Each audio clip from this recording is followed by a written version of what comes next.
Hello সবাইকে, আসসালামু আলাইকুম। কি অবস্থা সবার? কেমন আছেন সবাই? আশা করি সবাই অনেক বেশি ভালো আছেন। বাট আমি ভালো নাই কারণ আমি অনেক দিন ধরে সিক, যার জন্য কন্টিনিউ ভিডিও আপলোড দিতে পারতেছি না। আর আজকে হচ্ছে আমি একটা শোল মাছের রেসিপি করব। আমি কয়েকদিন ধরে অসুস্থতার কারণে কিচ্ছু খেতে পারতেছিলাম না, তো সাডেনলি আজকে কেন জানি লাউ দিয়ে শোল মাছ খাইতে মন চাইলো। তো আমি আমার হাজব্যান্ডকে বললাম যে লাউ দিয়ে শোল মাছ খাইতে মন চাইতেছে, তো সে হচ্ছে তখন সাথে সাথে গিয়েছে বাজারে, গিয়ে হচ্ছে নিয়ে আসছে। আর এই শোল মাছটা প্রায় 1-1.5 কেজির মতো ওজন ছিল। হ্যাঁ, 1 কেজি 200 গ্রামের মতো ওজন ছিল। তো অনেক বড় শোল মাছ ছিল আর তাজা। সত্যি বলতে আমি এত বড় শোল মাছ কখনো কাটি নাই। আর ভাবতেছিলাম যে শোল মাছ কাটার ভিডিওটা আপনাদের দেখাবো, কিন্তু বিশ্বাস করেন এই মাছটা আমার এত পরিমাণে পেইন দিছে, আমি ভিডিওই করতে পারি নাই। খালি হাত থেকে পড়ে যাইতেছিল আর মাছটা খুবই পিচ্ছিল ছিল, যার জন্য আর করা হয় নাই।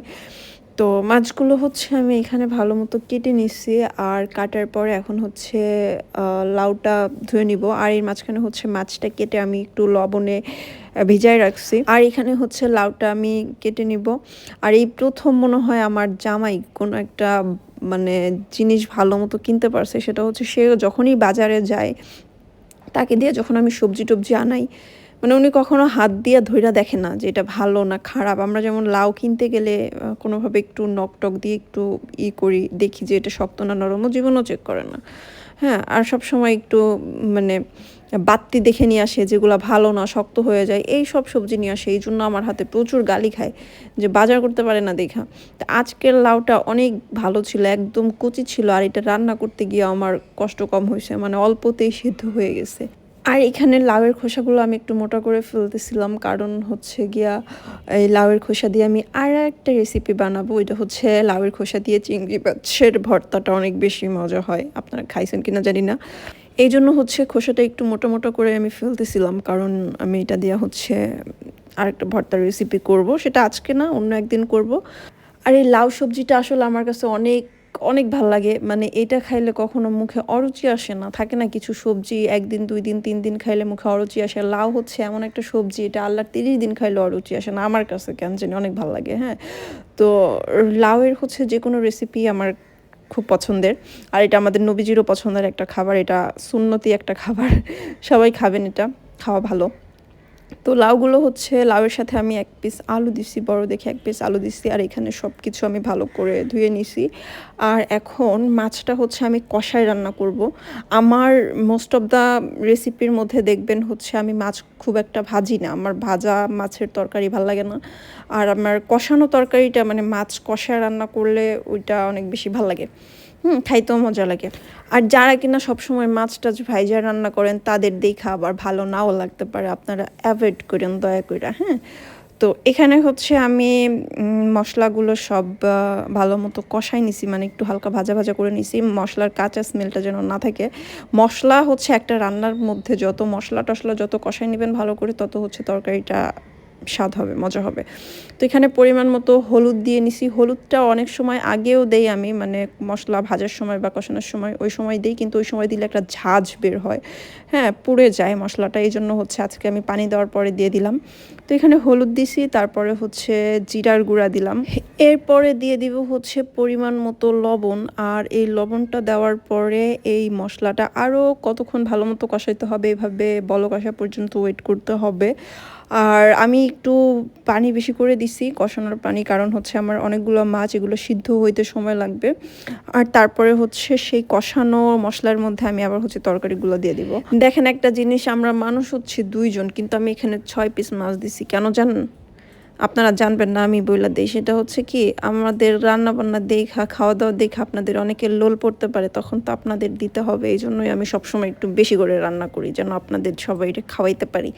হ্যাঁ, তো এইখানে আমার মাছটা কষানো হয় নাই, আমি আবার কিছুক্ষণ রেখে দিছি সিদ্ধ হওয়ার জন্য। তো এখন যখন মাছটা খুব ভালো মতো সিদ্ধ হয়ে গেছে, কষানো হয়ে গেছে, এই পর্যায়ে হচ্ছে আমি চুলা থেকে তুলে নিব।